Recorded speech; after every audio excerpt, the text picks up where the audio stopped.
Thank you, David. I think you know what I'm going to talk about. I'm going to talk about data standards and the PLOS data availability policy, which after looking at your 3 levels, it's about at a 2.5. So, and I'll explain what that means.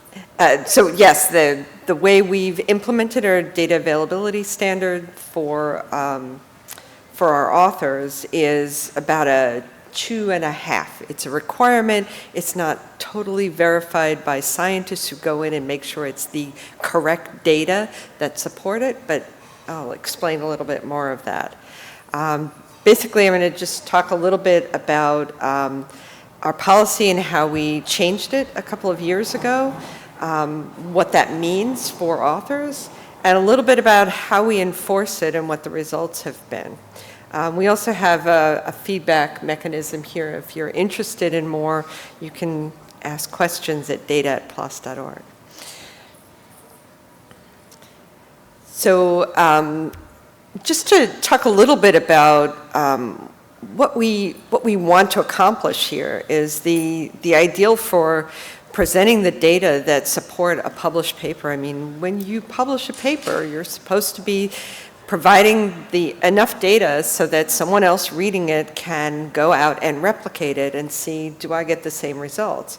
And that's not always the case, but so what we want to accomplish is that people can find the data, that they can access it, and then they can use it in order to go that next step.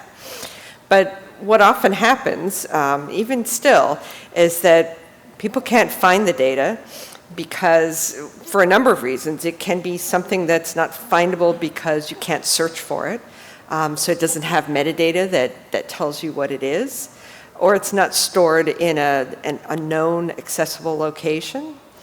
And then even if you can find the data, sometimes you can't access it. You know where it's stored, but it's proprietary, so it's locked up, or the authors have misplaced it, or they simply say, no, I'm not going to share.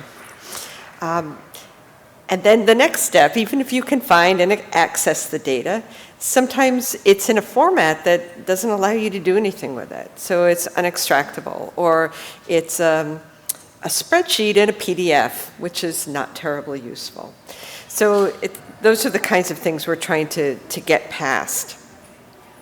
So our data policy changed from one that was basically the author confirms that the data are available and easily shareable to one that says, prove it, basically.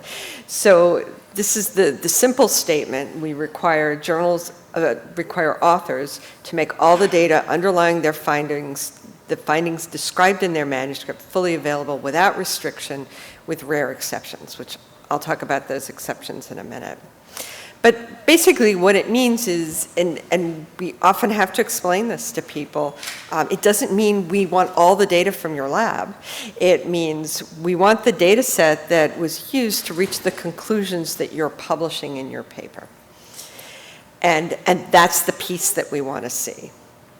In addition, the other thing that changed with the new policy was that we asked them to make a data availability statement. And this is included with every article we publish now. And I should mention, just so it's clear, we do this for all 7 of our journals. So it's the same policy for all the journals.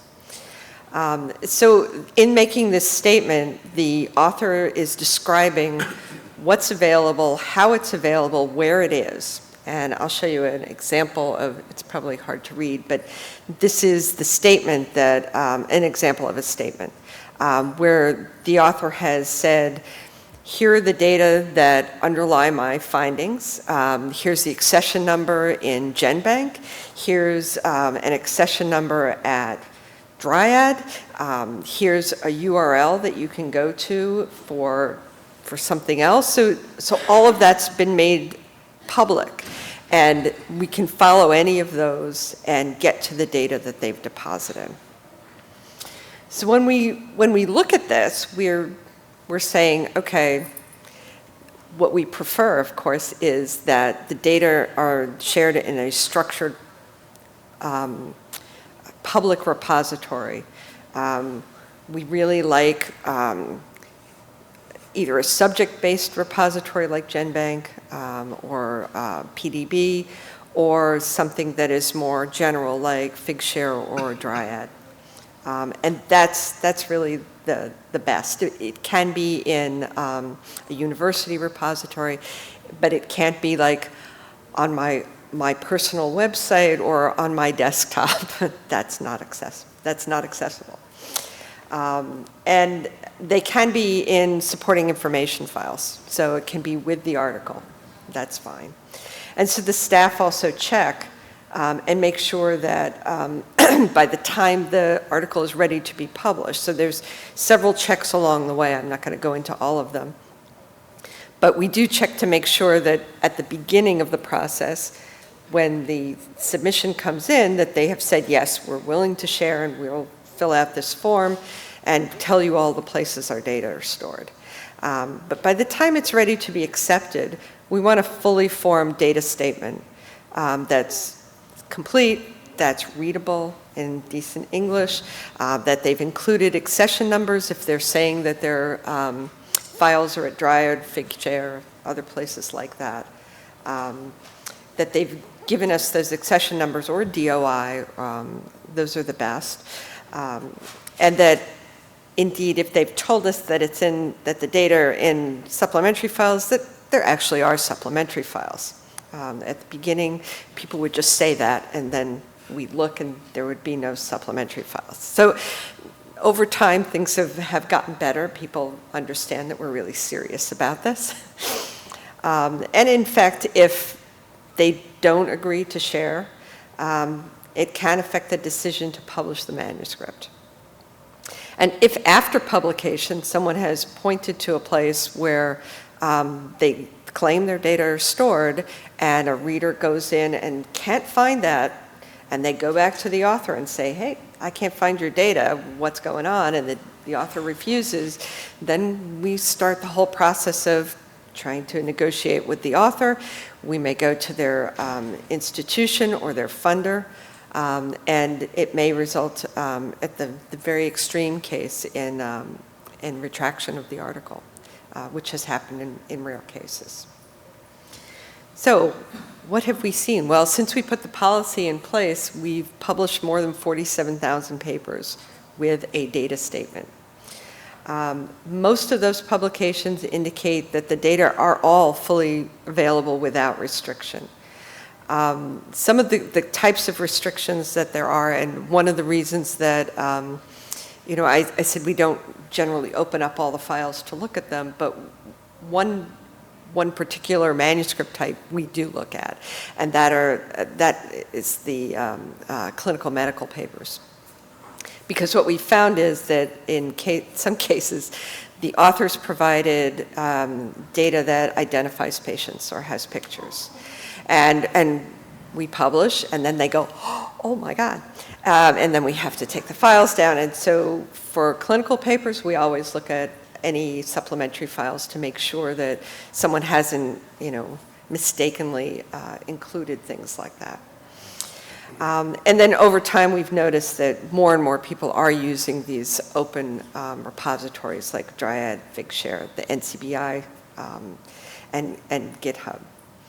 We've had very few corrections that have been necessary after publication to change things that they've done. And while initially this required a lot of staff time as we got this going, with the checking and figuring out what level of checking we wanted to do, that's been reduced a huge amount since we started, which is a really good thing. And we've had very few withdrawals. So during the manuscript process, when we go back to people and we say, nope, you've agreed to share your data, we don't publish without that, we've had very few withdrawals. There have been some where people have said, well, I'm working with a pharmaceutical company and they don't want to share this. And we'd say, well, maybe you'd like to publish somewhere else because you need to share the data if you're going to do that. So sometimes we've worked with folks to to time things. You know, if they're going for a patent or something like that and they don't want things to be open yet, then we may delay the publication by, you know, a week or two in order to make that work for them. But generally, if it's, no, we can't do that till next year, then that doesn't work out too well for us. So I think I've hit my 10-minute mark. So that was my last slide. Thank you.